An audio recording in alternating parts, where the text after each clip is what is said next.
बात करेंगे उससे पहले इस कार्यक्रम की यदि आप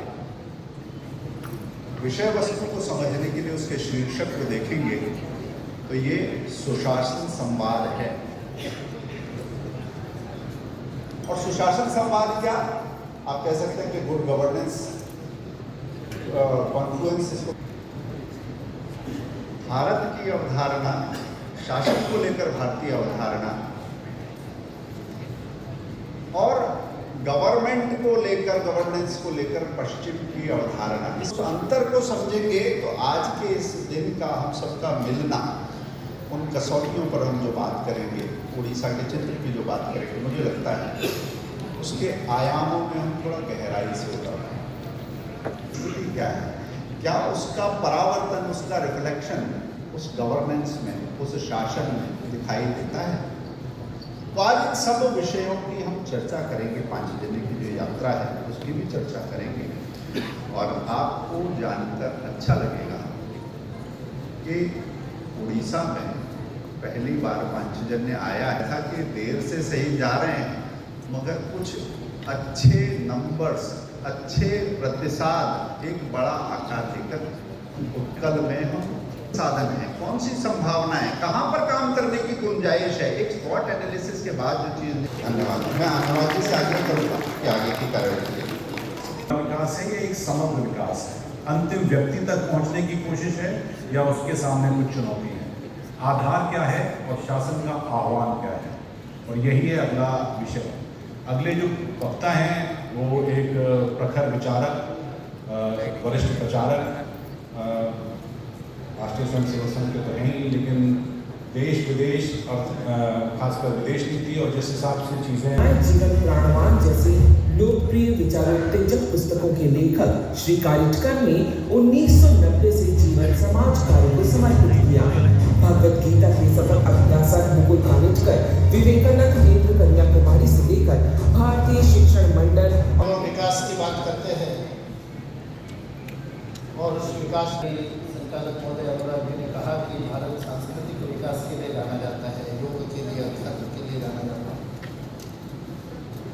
लेकिन वास्तविकता यह है कि भारत सारे विश्व में सदियों से, अनादिकाल से, और स्वामी विवेकानंद के शब्दों का प्रयोग करे, उन्होंने तो अंग्रेजी में कहा था और उसको बहुत सुंदर शब्दों में सूत्रानंद ने हिंदी में अनुदित किया। स्वामी जी के शब्दों में कहे तो इतिहास भी काल की जिस गहन गुफाओं में झांकने की साहस नहीं कर सकता, इतने अनादिकाल से भारत समृद्धि के परिचायक के रूप में ही विश्व में जाना जाता रहा है। इसलिए उसको सोने का धुआं निकलता है, सोने की चीज थी।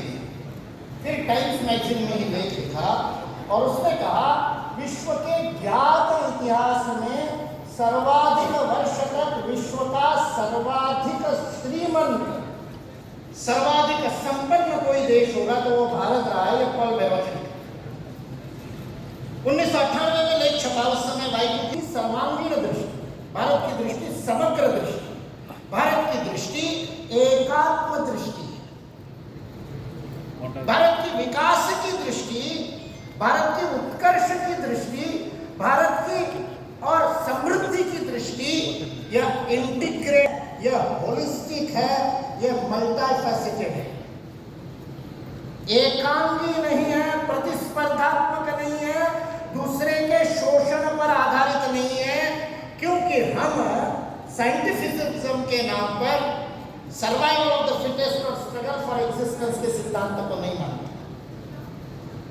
चार्ल्स डार्विन बायोलॉजी में सिद्धांत दे रहा है कि नेचुरल सिलेक्शन होता है और उस नेचुरल सिलेक्शन के द्वारा विकास क्रम चलता है और जिससे अमीबा से लेकर मनुष्य तक सारी प्रजातियों का निर्माण होता है। उस थ्योरी ऑफ इवोल्यूशन में वो कहता है कि नेचुरल सिलेक्शन कैसे होता है, तो उसके लिए स्ट्रगल फॉर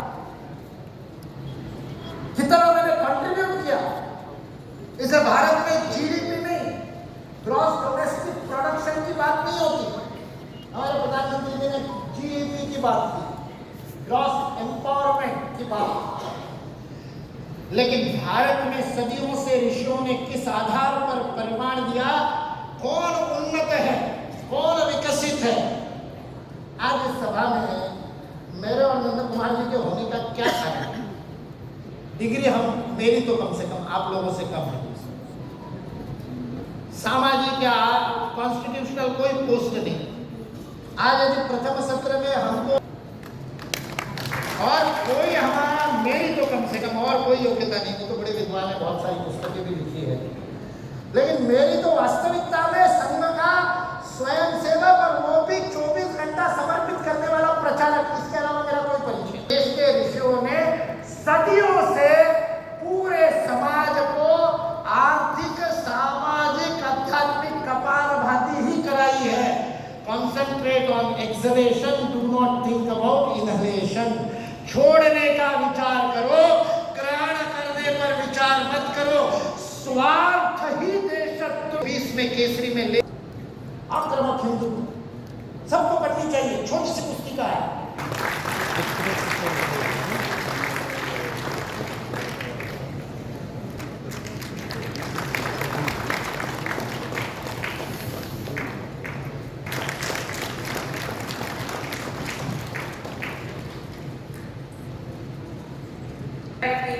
ओडिशा में 1.5 बजे अस्मिता ଓ ସମ୍ମାନର ଟେକ ରଖି ପ୍ରଧାନମନ୍ତ୍ରୀ ବାସ୍ତବ ଉପଦେଉଛନ୍ତି ମାନବିକ ଆସିବାର ମାତ୍ର 6 ମାସ ଭିତରେ ପ୍ରବାସ